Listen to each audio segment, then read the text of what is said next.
Take this job and shove it. I ain't working here no more. Everybody's working for the weekend. Taking care of business every day. Now it's wow, welcome to working week. Working 9 to 5, what a way to make a living. Minimum wage. Yeah! Okay, you're listening to another edition of The Working Lunch. I'm Jeff Turgeon, Executive Director of the Central Mass Workforce Investment Board. And as usual, we have... I'm Sean McGauley, the Communications and Operations Specialist at the WIB. And welcome to the summertime edition, the July edition of The Working Lunch. For those that aren't familiar with the Central Mass Workforce Investment Board, we oversee the public workforce system and workforce development for Worcester and 37 surrounding communities in southern Worcester County. So all things workforce and job related on this show. A little bit of soup to nuts we cover, right, Sean? A little of everything. And this show is going to be a little interesting because we're in New location? We're in Studio B, and we're not Production taping this. studio. We're actually taping this as opposed to doing it live as we usually do. Yep.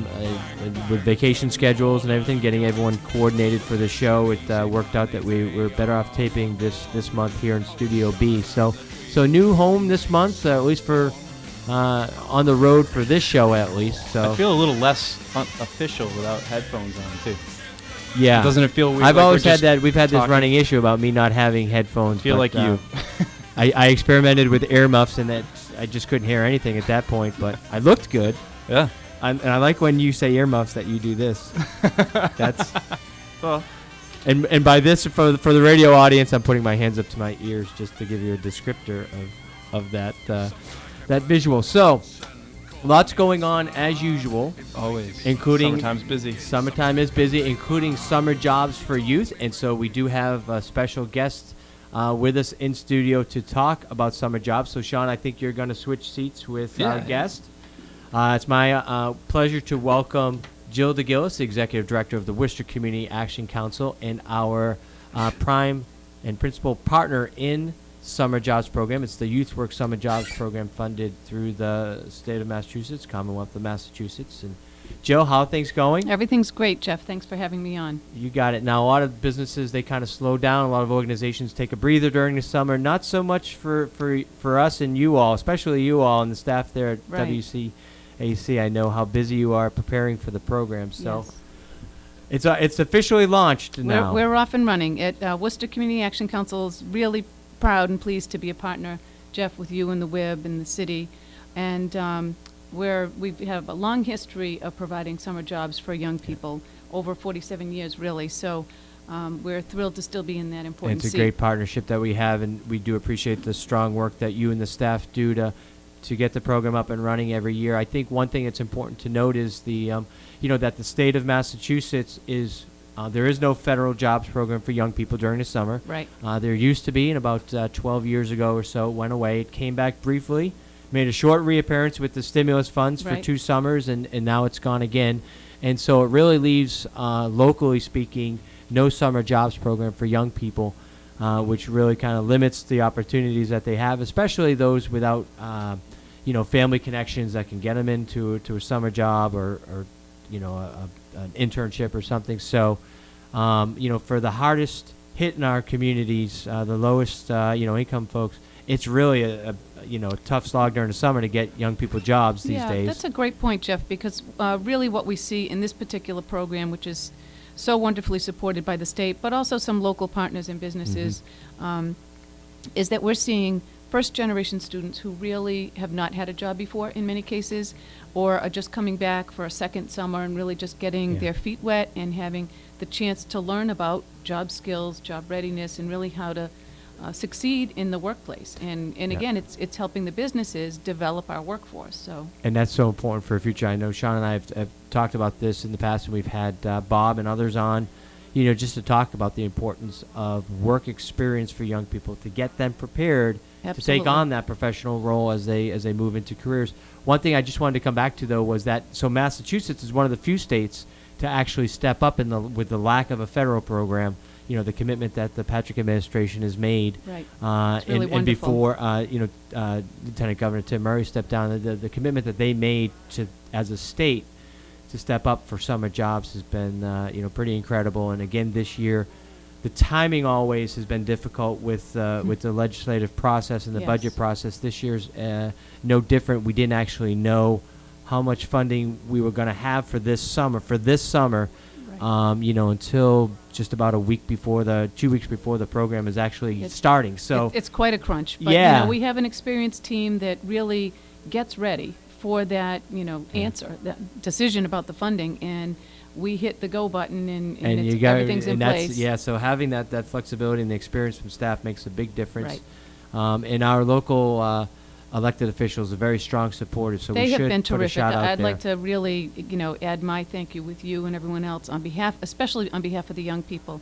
Our legislative officials have really stepped up to support this program time and time again, and they've come through time and time again. Yeah. They know this makes a difference. And we also know that there's a lot of strong support in the community for the program, and Yep. as evidenced by the work at Worcester Interfaith and others that to pull together as a community and help us show that the need and the support that's there to get the program up and running.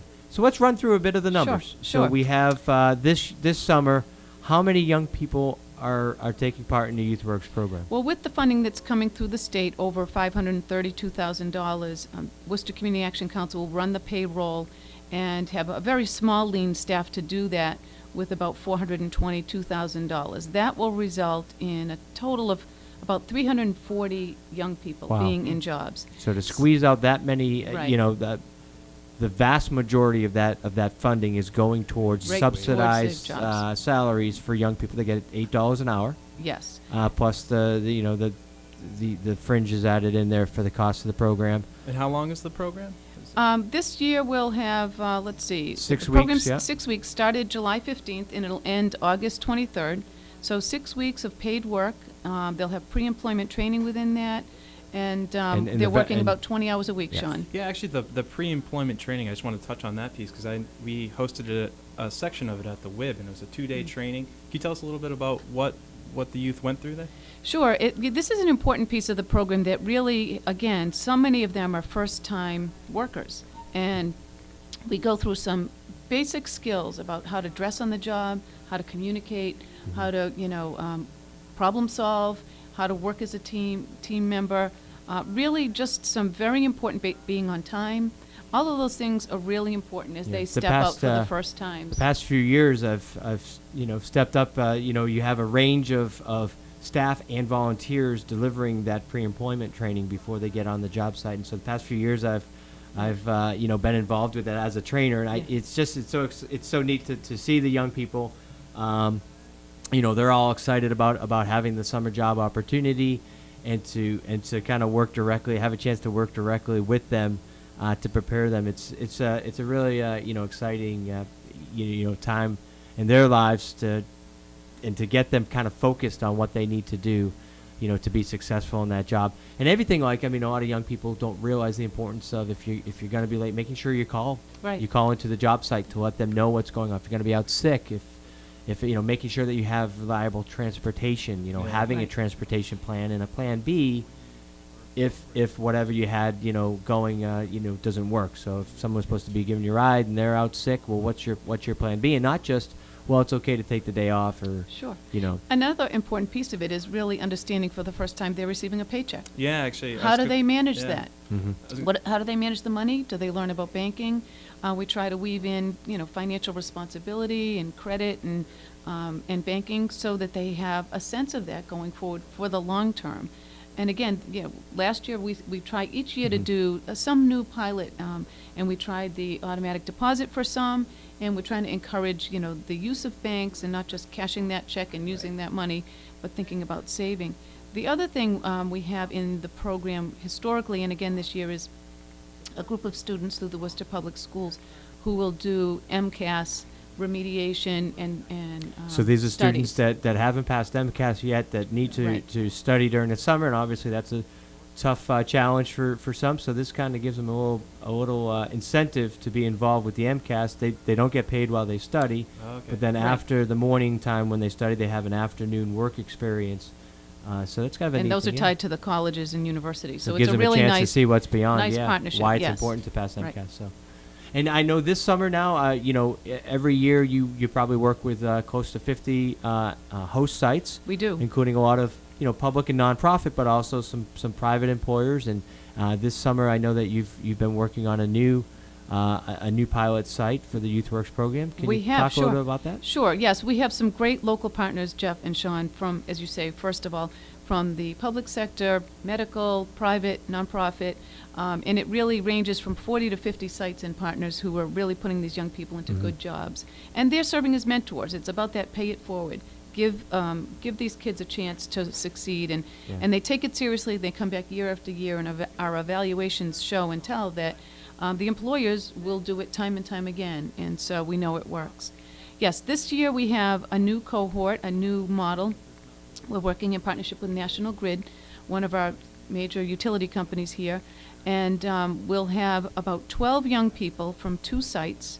The Chandler Street Business Association and Worcester Roots, I believe, are the 2 sites they'll be coming from, to work with National Grid on learning about energy efficiency and what that means, what they can do. And we're hoping that what we learn from this particular pilot it'll be a 2-day training and internship program with National Grid. They'll be on site with National Grid. They may be shadowing some auditors in the field.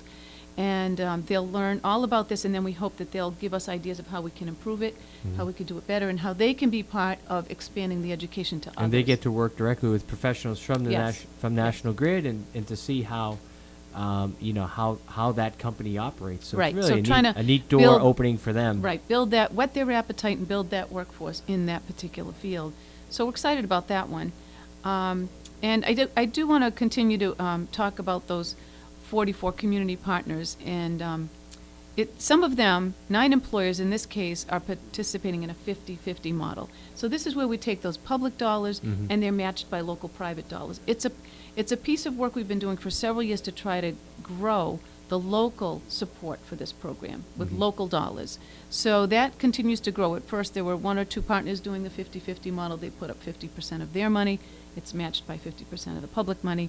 And so it's grown to 9 employers doing it now. That's great. Okay. And so we hope to keep doing that. It really, again, spreads that those limited resources as far as we can go. Sure. Well, I know how busy you are and the staff team is at WCAC this time of year. Again, while others are looking to take vacations or take some time off, this is a very busy time. It is a busy for your time. staff. I so- just described our work to someone the other day. It's like a roller coaster, very seasonal in this. Yeah. In the winter, we're working on fuel assistance and heating emergencies. In the summer, it's the summer jobs program, but it's ever changing. It's all good. I the do wanna- underlying theme, though, at WCAC, it's all really for the good of the community Right. and really kind of stepping in where that need exists.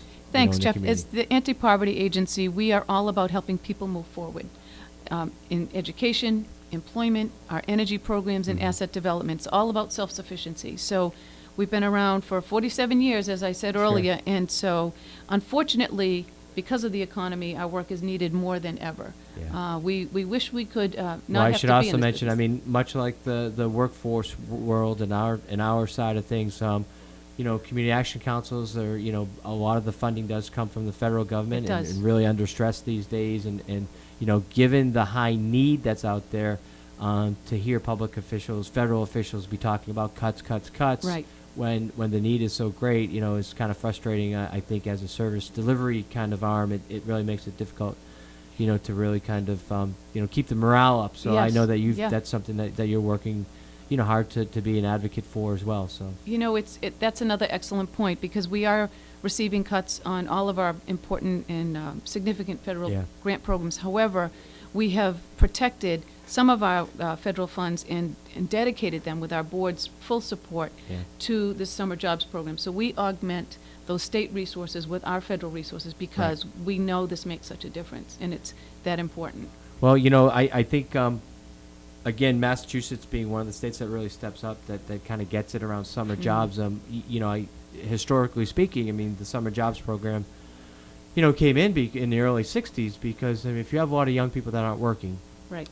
you know, beyond the fact that it's a net positive development thing for the economy long term, in the short term, you know, it really does alleviate a lot of stress and strain that goes on, and especially in the city environment, right? To have all those young people out of work, Right. with time on their hands, hot summer, you know, months, it's you know, it can be, you know, it could lead to a lot of negative things if there's Right. no opportunities there. These So- jobs programs have lots of support from our public safety officials. Together, we know from our collective experience that idle time does not result in you know, Yeah. a good outcome, and that productive, on-the-job mentoring, you know, constructive earning money situations and opportunities for these young people is far better Yeah. than the option of just hanging around and potentially getting into And while trouble. we're here touting, you know, the success of the program, the sad part is, you know, there's literally hundreds of young people that weren't able to get involved, Right. that had applied for the program and that were eligible for the program, and hundreds more that, you know, might not have been eligible but would definitely be interested. I mean, one of the questions that I get asked from different, you know, different quarters is, well, do young people really want to work? You know, is Yes, this? yeah. And you know, what I see is, you know, yes, Yes, definitely, they do. yeah. And again, the same thing with the evaluation from the young people. Time and time again, 99% satisfaction rate. They would come back, they enjoy it, and it's been a good experience. You know, there are always one or two that don't make it, don't want to, and can't do it. But I think, you know, all of this together, it really does work. We have a great community partnership. It's not done by any one organization. I do want to credit the staff at every one of the partner organizations, as well as our own, because they really go over and above the call of duty to do this and They sure it do. right. I mean, it's not Yeah. easy to corral and organize and coordinate 340 young people and, Right. and you know, making sure that they're where they need to be, ready to go. You know, all the paperwork that's involved in getting them ready, and then training. Yep. You know, and getting them And- to the right spots is you know, Truly. just having them understand. I mean, the communications piece alone is a lot of work, and especially when it's, you know, you have a day or two basically to kind of get it all All finalized. in order. So. And, you know, we know that, Jeff, the point you made a little earlier is that while we'll have 340 people in the program this year, we know in Worcester alone, Yeah. there are 2,000 or so young people who qualify and would be interested in getting Yeah. into the job. Again, it's, there's a screening process, there's paperwork to be done, but it's all working. That's what I like to say over and over, and we'd like to thank everyone because it really takes the village to make this program work. Well, again, I know how busy you and the staff are, so I'll let you go now so that Thank you you, can Jeff. get back to it. I hope that you do get a chance to have a bit of a breather and you know, enjoy some of this warm summer weather That's we're right. having. We'll see. So, We'll see. Try to so golf thanks and get again to the pool. for being here, and best of Thanks, luck Jeff. for the rest of the summer. Thank you, Sean. Thank you, Jeff. We're going to take a short break now, and come back with some more news and kind of the latest happenings. We also have a special guest going to be joining us, who's a volunteer at the Central Mass Workforce Investment Board. So, Dr. Zukowski, Yeah, you oh, have an yes. announcement to make. You're listening to WCUW 91.3 FM Community Radio right here in Worcester, and it's the Working Lunch Program. And Thank it's you for back that. to you. Thank you for that wonderful That was good, announcement. Bob. That was good. That was like off the cuff too. I It think I was caught you by definitely- surprise with that. But he's been break. doing Yeah. it for years. He knows what he's doing. We keep doing it till we get it right. So, you know, speaking about young people, Yeah. and on the topic of young people, our own Dr. Robert Zukowski from the Workforce Investment Board staff and our producer extraordinaire is actually a judge in the National Skills USA program. Yes, one of the 1,100 judges in the national. And I do have a bit of a bone to pick with you and the Skills USA organization. Oh, Apparently, my hip hop ventriloquist act didn't qualify again. That's this not a year. skill? Who's Exactly. judging Who's- this? what no, kind of no, it isn't. program is this? We'll That have to, wouldn't be we'll have to see if we can get it into it as a demonstration. some sort and of then, special and then from the demonstration. demonstration, we can see if you it'll know, I- reach the you know, skills. I showed up at the president's house, you know, Yep. ready to go with my With the my socks? puppet. I rang Yep. the doorbell. It's just and one sock puppet? There's I Yep. thought there's for no sure I'd other be puppet? in.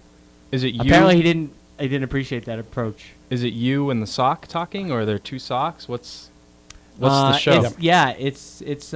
There's two characters, I like to call them. You might call them puppets. I call them characters. I might They call them really- socks. One's kind of spicy and has, he's really, Some flair. He's really, he's wacky. He's out there. And the other one's a bit conservative. So those two don't Oh, that always sounds get like a along. riot. And Yeah. and then I'm just like in the middle of it. It's quite a show. So we're gonna have to get that into skills. I think they'd really appreciate that. Yes, they definitely would. So tell us what they do accept at the Skills USA program, since it's not my act. Anything from the construction fields, your plumbing, heating, ventilation. Also your food service and food food preparation and the services. chef kind of things, right? Food preparation, automotive repair, and construction, various And construction. so I was a manufacturing judge on our regional in the state.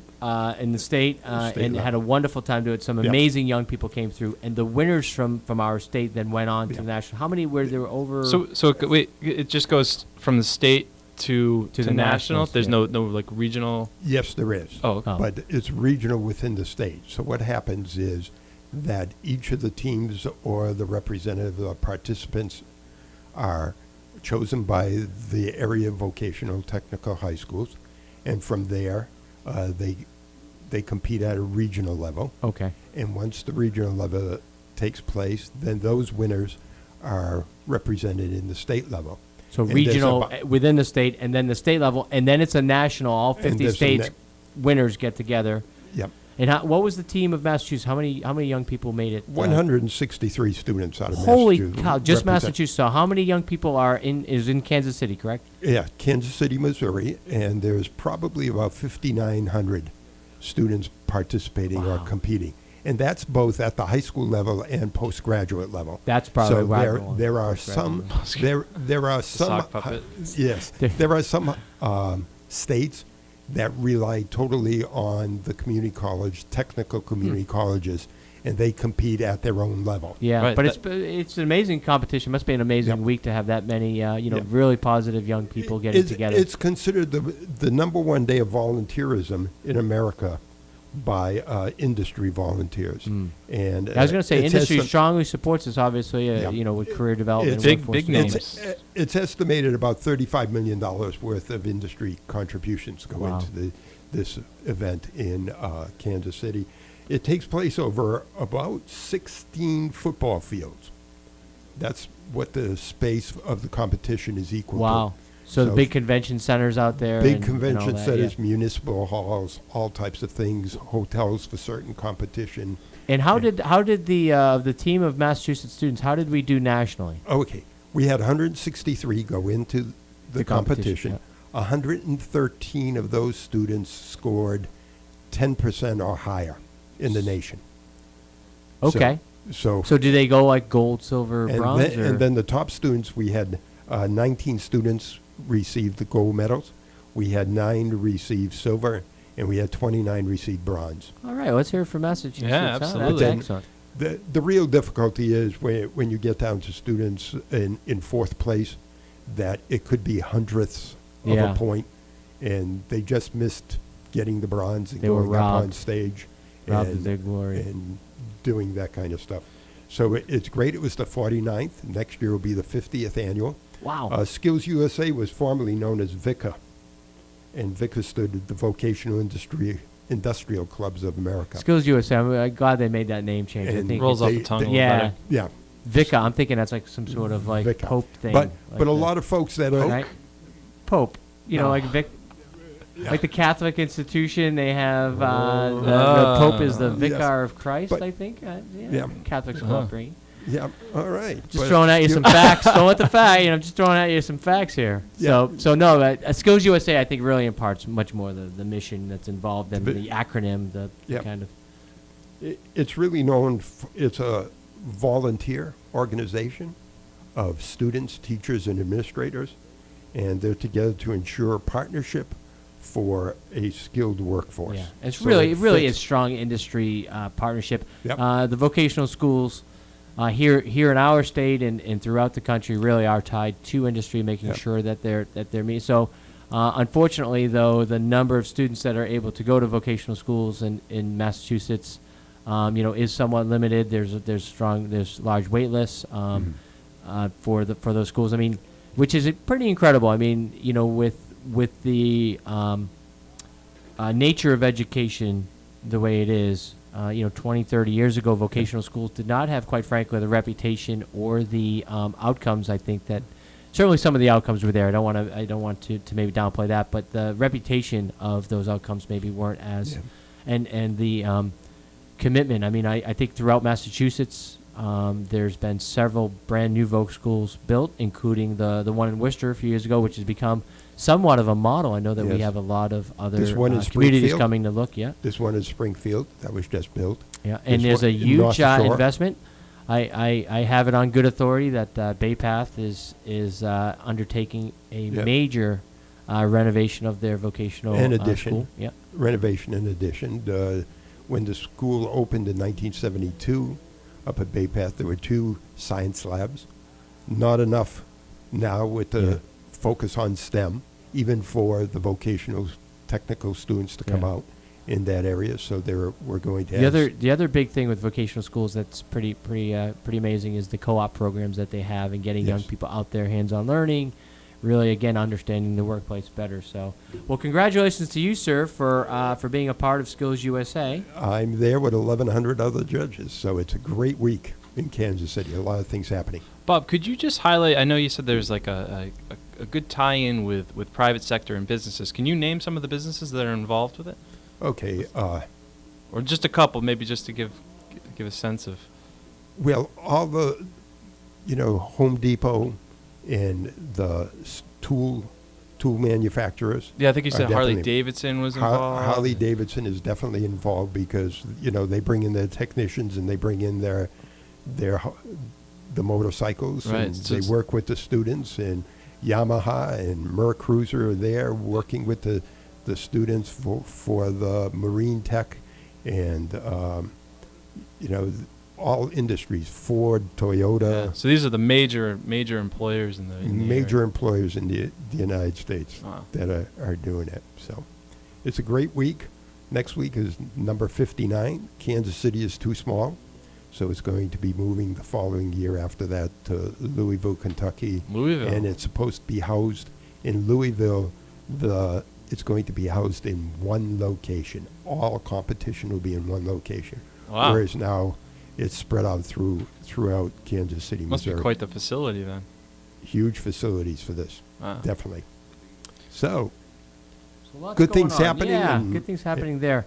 The Central Mass Workforce Board, we had our summer meeting yesterday, in fact, and one of the focuses of that meeting, just to kind of pivot away from, we obviously talked about summer jobs and youth jobs, but we also had a great discussion at the board about the problem that we have in our region and really in the nation with getting folks that have been unemployed for over 6 months or over a year back into the workplace. And it's really, quite a challenge out there. There's a lot of research showing that if you're unemployed 6 months or more, you have a very difficult time getting back into the job market. You become, for whatever reason, undesirable to many employers. Yeah, what I thought was really interesting was the study that you had highlighted at the meeting. Mhm. That there was somebody who sent out 5,000 resumes with varying levels of unemployment length, Yeah. and So that was really everything was the same basically, except for that how length long of- they've been unemployed, the employment gap, and the results showed that employers just wouldn't tremendous even call them back. in callbacks for interviews between those. They found the cliff there, the drop off was right around 6 months of unemployment. Anecdotally, it seems like there's the impression from employers that there must be something, quite frankly, something wrong with that person to have been unemployed that long. Maybe they're not looking as hard as they Right. should. Or they're Maybe lazy, They're lazy. or They're not looking as hard as they should. Maybe Right. maybe they're not motivated. Maybe they're their skills aren't up to date or whatever it is. So it brings up this red flag Yeah. for an employer. And also, if you look at the folks that are in that category, in that status, they tend to be a little bit older Yep.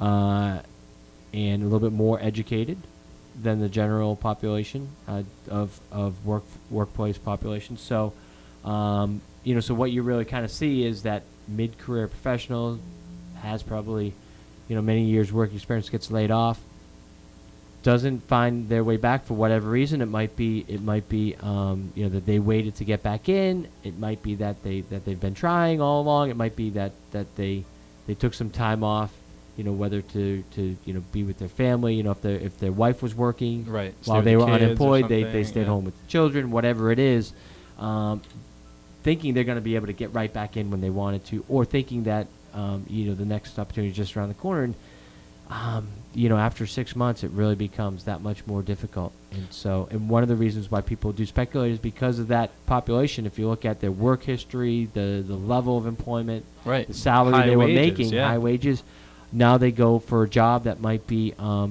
Lower. lower, Yeah. and so the hiring folks might be feeling like the organizations, the companies might be feeling like that the salary expectation is too high, or B, that they're just going to take the job while they're looking for another job, and so it's not worth hiring them for a short time. Mm-hmm. And so they're really kind of under the gun when it comes to that. So we're the board is looking at that issue, is talking to partners about what we can do, talking to employers themselves about what they'd like to see and how their mindset, what could we do to help give those people the ability to maybe deal on more equal footing. And so we do have some special workshops we've Yeah, I was going to say, what are rolled some out. strategies that somebody might be in that long-term unemployment? What can they do? Like, what are Certainly, career counselors at the yeah, career I mean, center recommending to folks? certainly, preparing to address those challenges with employers and making sure you understand the employer's perspective and can speak to that, Mhm. clearly. And so, if you're in an interview situation or talking to a potential employer, that you're really kind of highlighting your skills and your ability and your desire to get back into work, in the proper way, in a positive way, and not kind of giving off some red flags that you're not able to commit to the company or whatever. So having a positive answer to that question. Well, what have you been doing for the last 6 months? And one thing that we are kind of making sure people understand that that cliff exists, and to make sure that you're trying to get right back into a work situation. It might require you to take something short term that you don't necessarily want to do for the short term, but you have a much better opportunity to get the next job if you're already working. Mhm. The other thing, though, is for folks that kind of already find themselves in that situation, is to we have a volunteer connections program now, which helps to Yeah, we interviewed Wendy, I think, last show or That's the right. show before about That's right. about the And so program. we're pretty excited about that. It's not the be all end all. It's not a silver bullet, but it does help, and in the right for the right people, it's been successful. Really kind of helping them to offer them an opportunity to get very recent, relevant work experience. It might be working on a project or with a company that's in their industry field, that has maybe updated procedures or software use or whatever. So kind of gain some new skills, keep their their current sharp. skills sharp, that kind of thing. And also a chance to network and to be active. The other thing too is where a lot of industries do have industry associations, trade associations, and those trade associations themselves are nonprofit, and folks could volunteer for them. Could be take on maybe a committee chair. Oh, right. person So then role, you're or- networking with all those. Yeah, ask if they need a volunteer secretary for those meetings or whatnot. I mean, you'd be surprised how short-staffed some of those associations are, and so to get some volunteer support, and like you said, you're getting a chance to really network with a lot of professionals there. So we're we're encouraging people to think a bit outside the box on that, and to get back into it there. So. How has the response been from nonprofits on taking in volunteers? Are there a lot of nonprofits looking for them, participating? Yeah, I mean the response has been great. We've been working. We're not actually making the referral directly. Yep. What we're trying to do is help the job seekers understand what they're looking for, Oh, okay. help identify what organizations would fit that criteria, giving them contact information and letting them move forward directly Right. with the organization. A lot of organizations have different procedures for taking in volunteers, so that still applies. Whether it's an interview process, some have different Corey level checks that they do for criminal background checks, especially if they're working with like young people or whatever. So, but yeah, it has been well received in the nonprofit world as well. So so we're excited about that, but that is one area where we've been, concentrating some of our efforts at the career center level, is to help serve those folks that really need a bit of a hand to get back into the other, as you know, Yeah, I was is gonna the just big mention. launch of of the state's online unemployment insurance system. Yes. So everything, so it's been migrated from just a telephone system with some support through staff at the career centers for walk-in folks to a system now where you've still got the telephone system. Yep. Now you have a direct portal that people can use online to file their claim. Employers as well, they can file their information through the online portal as job seekers. And the staff at the career center, so the role of the staff at the career center has changed Right. from directly, inputting data Putting it in, into yeah. the system on behalf of clients to helping the clients themselves navigate the system. They're a and guide get direct, now, yeah. and helping get direct information through the system. So, any massive changeover is not going to be without its share of glitches and challenges. I can say that the staff at the Department of Unemployment Assistance, DUA, has been incredibly supportive and responsive. None of those folks are taking vacations this summer while this rollout's happening, and they've got special war rooms set up to deal with especially the technical hurdles involved. Yeah. This is all sensitive data. It's complicated data, and so and it's flowing from a number of different sources for every one claim. So you might have someone claiming on insurance, so you've got the claimant themselves. They might have 1, 2, or even 3 past employers that they're dealing that have the data that flows in. Then you have on the state side, state staff that also have input into that claims too. So you've got a number of different inputs, if you will, all very sensitive data that needs to be compiled and put together. And then on the output end, you're dealing with benefits, and the state has switched over from a check system Direct to deposit. a direct deposit or for those that don't have a direct account, a card system. Yep. Okay. Like a debit card kind Like a debit card kind of thing. So lots of changes happening. And I should mention, just for good measure, they also changed the telephone system has different prompts. So people are used to calling in that would just, okay, I press 1, now I press 2, now I press 1 again, and I'm kind of done. It's Well, all now those changed. questions have changed. And so, if you press the wrong button just by habit, you're going to have to go back and do some stuff. So what kind that's happening. What kind of feedback have we heard from customers? I'm sure that some customers who are very savvy with computers Yeah. probably love it. 'Cause, hey, I don't have to Yeah, go down for there those anymore. I people, can do it's it been from a my positive. house. They can even do it on your phone, on your Yeah. smartphone.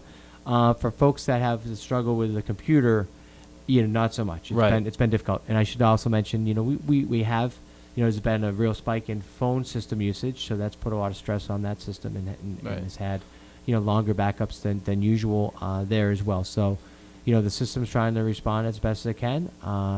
We do appreciate, the patience of the folks that are there. Absolutely. But, for those folks, it's their mortgage on the line. It's their right. kids, Absolutely. clothing and food and all that. This is their lifeline. So, But I've heard from staff that every day it's getting a little bit better. So and I think that's hopefully it's trending in the right way. We do also have before we end the show, we have another special guest here that we want to bring on. actually, speaking of volunteers, right? You got it. So we have a volunteer here at the Workforce Investment Board.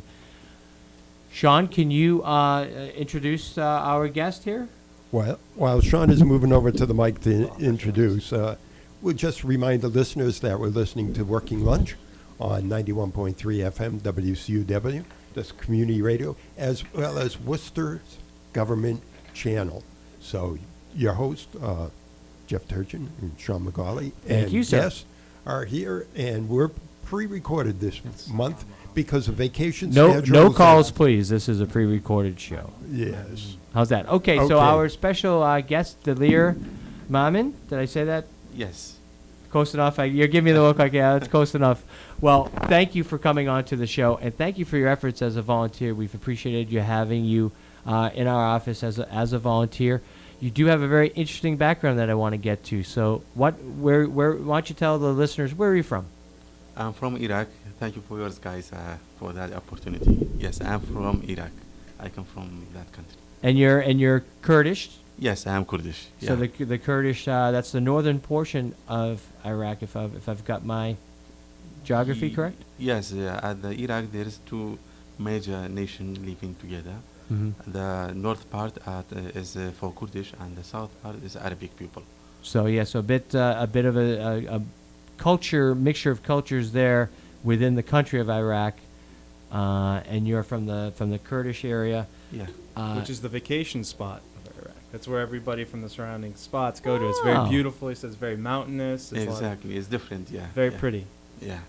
well, I would love to visit someday. Maybe when things kind of calm Yeah, down we a can bit, go right? together. Yeah, I like that. So you're here in America on a special program as a you're becoming a new American, right? Yeah. You're becoming you're coming here permanently to America, and you're on a special visa because of the work you did in Iraq as a translator with the U.S. troops that were there. Yeah, exactly. Yes. And That's so right, yeah. we do want to say thank you for your Yeah, service thank you to for our yours, to our guys. men and Thank women you. in uniform, and I'm sure that through Thank your you. help in translating, helped really in a lot of ways for our troops, including probably no shortage of saving lives and Exactly, and yeah. so incredibly tense war zone situation to be in. So again, thank you for your efforts. You are welcome. Thank And you it's for so yours again. it's so rewarding for us to have you in the office, not just helping us with the office stuff and helping you kind of acclimate, Teaching us Kurdish a little But bit. yeah, Yeah. teaching us some You Kurdish already language and know customs. some words. Yeah. We won't say which one's on air. Right? No, we've got that. We got some good ones. But we did want to chat a little bit too about so when folks, the school, the education system Mhm. in your homeland, right? Yes. You would go up. People go through what age would typically someone go to school? Is it 18 or how old would someone go through schooling in your Like at country? beginning at 6 years, people like a small kid is going to school Mhm. for primary school. After that done, going to the high school. So would that be like 13 or 14? You're done primary. You go. Does everyone go into high school, or do some go on to start apprenticeships, or how does it work? Yeah. After done with high school, Mm-hmm. there is a college you can go to, any college, but it's like it depends on how much you get. For example, some college like medicine need a lot, like above 219. You have to get it that. So you take some sort of test then, and if you get a certain score, then it qualifies you to go on to certain colleges. And do you have to pay for that as a or is it something that's free? No, that's a good thing. Everything is free about this. Okay, yeah. but you do test, so it's a kind of a merit-based system where you test in. So if I'm well off, if I come from a wealthy family, Yeah. but I'm a little bit not so smart, right? Yeah. Can someone pull some strings for me, get me into that medical school, or is it straight by the test? Yeah, it's by test. No, it's not like That's interesting. by money and nothing. I mean, that It's sounds by- like by- a yeah. really interesting way to. I mean, it sounds like a Yeah. pretty good way of doing things. Jeff, I heard you mention pulling strings, and I was talking to Dler earlier, and the way people get jobs there is you don't really apply for them. If you Mhm. know somebody or have a relative in a company, they'll refer you, and then you'll So get the much more job. relationship It's all based about and, It's you know all somebody who works yeah, there. it's all depending on relationship. For example, I have that job before I come here for oil companies for searching for oil. I didn't get that job never if I don't know somebody.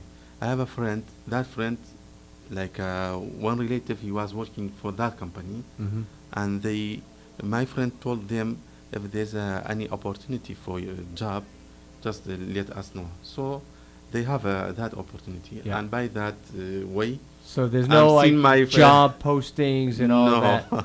Well, you know, a lot of it Maybe- in the United States, you know, a lot of it is mandated. You know, that's why a lot of companies do the things they need to do for outreach. It's actually mandated through civil rights, I believe. You know, because they wanted to make sure that there was opportunities there beyond just, you know, what quote unquote might be considered the old boy network. And so, you know, through civil rights, they've kind of mandated posting of jobs and you know, equal opportunity employer and that kind of thing. So very relationship based, but still, I would imagine you need to have the background that's required. Like if you were going to go for an oil company job as like a geologist, they're only looking for people that went to Yes, school yes, for that's that. right, It's yeah. just kind of who knows someone with that exactly. background. Yeah, that's right. That's like And- basically you need it. Yeah. And your background was being a teacher? Yes, yes, I'm teacher. For 4 years, I was teaching for primary school. Okay. Me and my wife, both.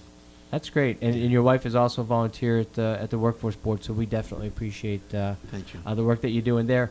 So how hard is it to get into school as a teacher?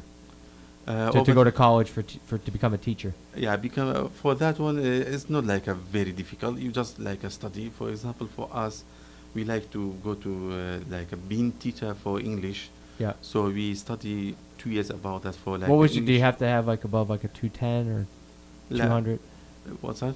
You mentioned to go into medical school, you need to test above 219 or whatever. Is there like a score? Yeah, you have to have that mark above 19. 19 like for 100 like that. But for See, you should have lied to me. You should have said it's very difficult to become a teacher. It's most 500. difficult. Though. Yeah, 500. You know, it's the highest. I wouldn't have known. You would have. You would. For teacher is simple. No, it's easier.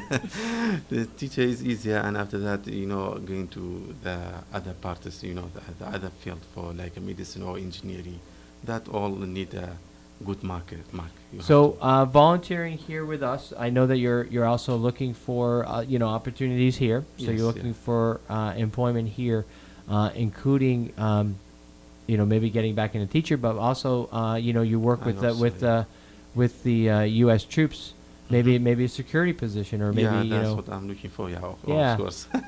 I just know. I just want to like work into one field I like it. So security or teaching is Yeah. good for me.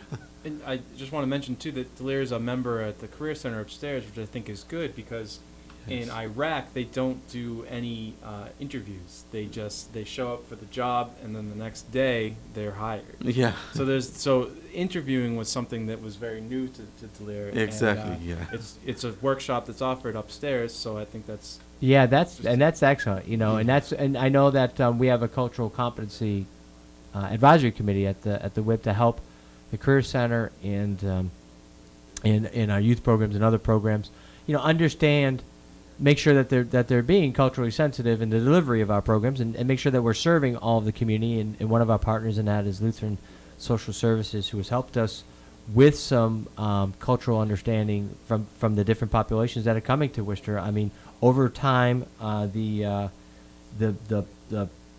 population shift. You know, the immigrants coming from different areas. You know, and Bob, when did the Polish when did the Polish folks come over to Worcester? Like the 1910s or something? 1900s? Between 1886 with minor groups, but mostly 1904, prior to World War I.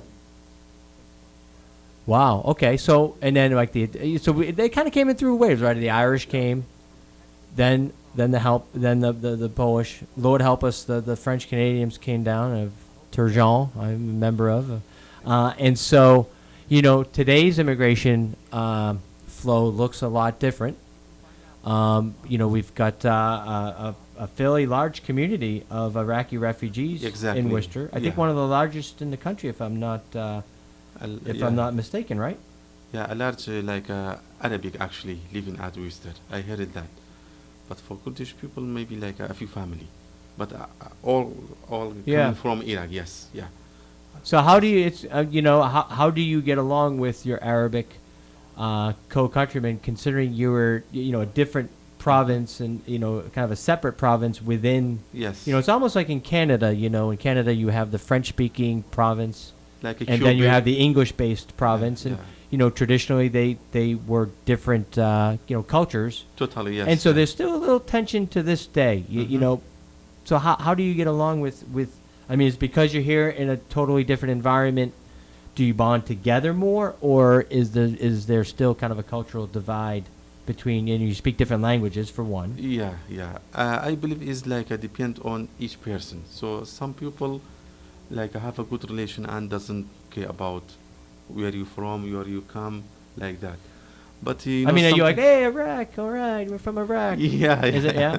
yeah, some people, yeah, like it. When some Now, if I meet an Arabic, uh-huh. Iraqi immigrant here, and I say, Cherny Bassett, which is like hello in Yeah, Kurdish, yes, yes. would they know any Kurdish at all? Would they? No.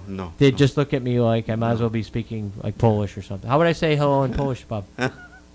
Hello is Jane Dobry. Oh, Jane Dobry. They don't. Or hi is chest. Chest. Chest.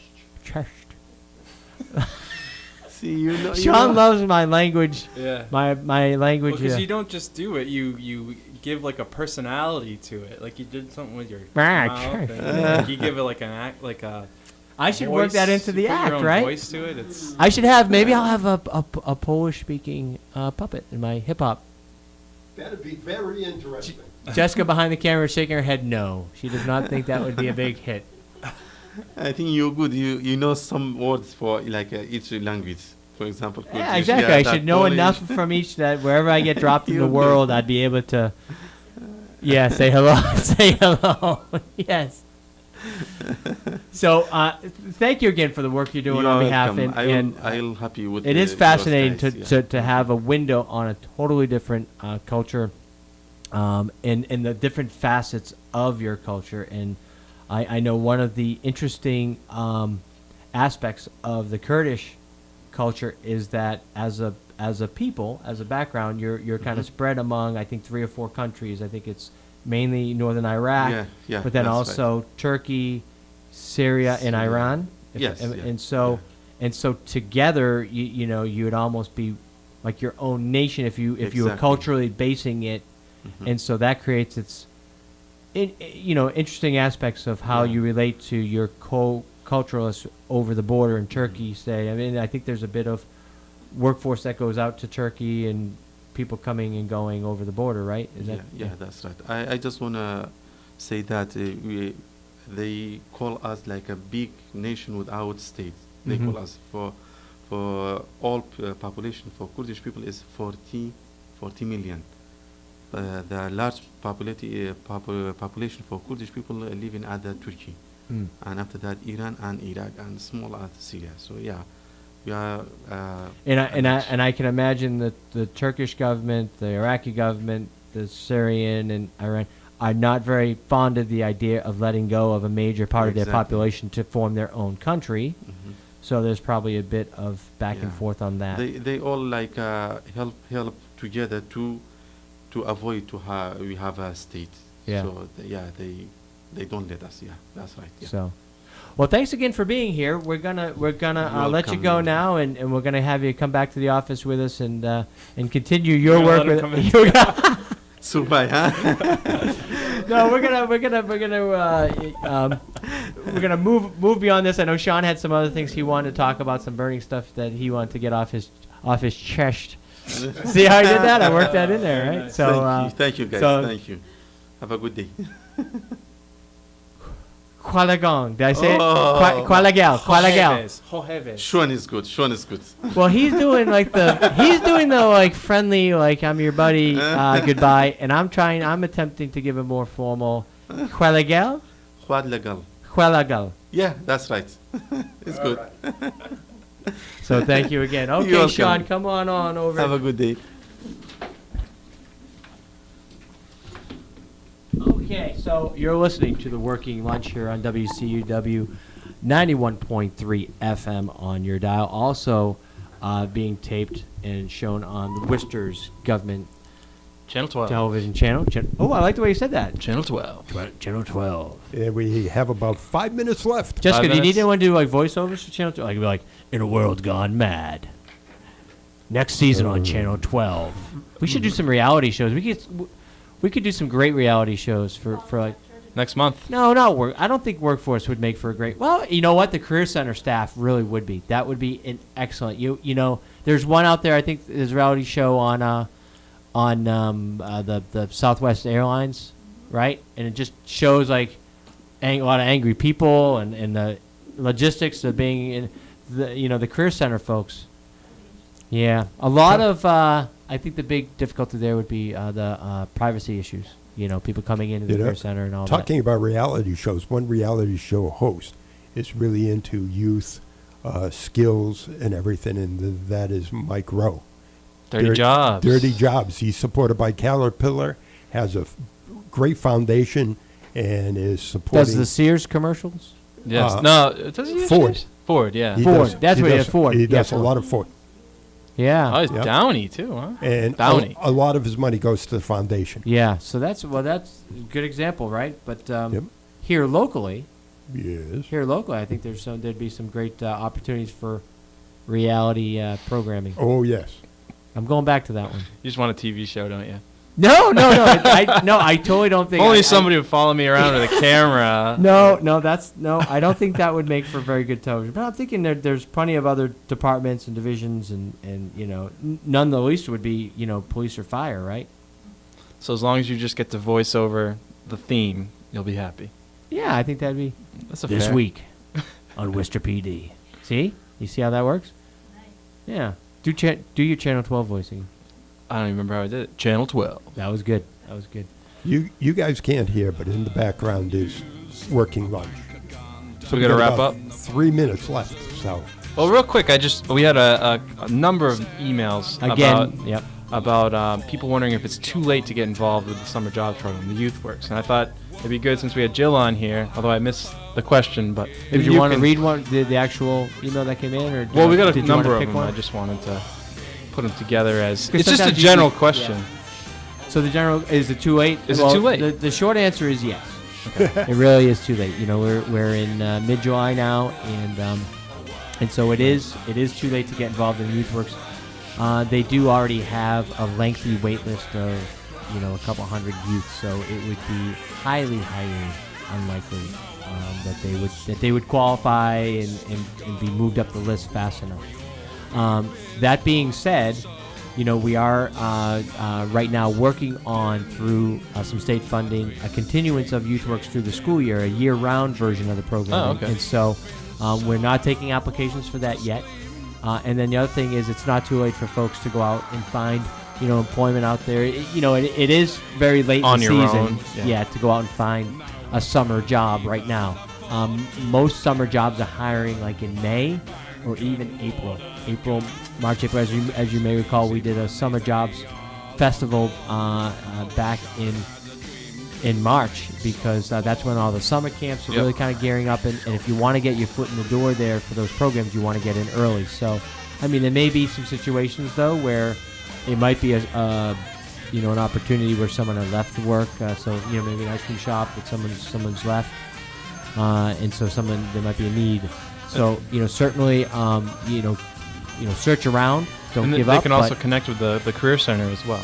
that's right. Roy Lucas is our youth coordinator at the Career Center. So I encourage folks to go to Workforce Central and ask for Roy. Well, it's happened again. You have listened to about another hour of, I think, Gripping. the most gripping workforce radio/TV show out there. I'm pretty sure we're the only one, but Definitely in Worcester, if not beyond. Where else are you going to hear about hip hop puppet shows and youth jobs and just not going to find it anywhere. and the international employment scene? So I will leave you with that. Have a great summer, everyone. Take this job and shove it. I ain't worried.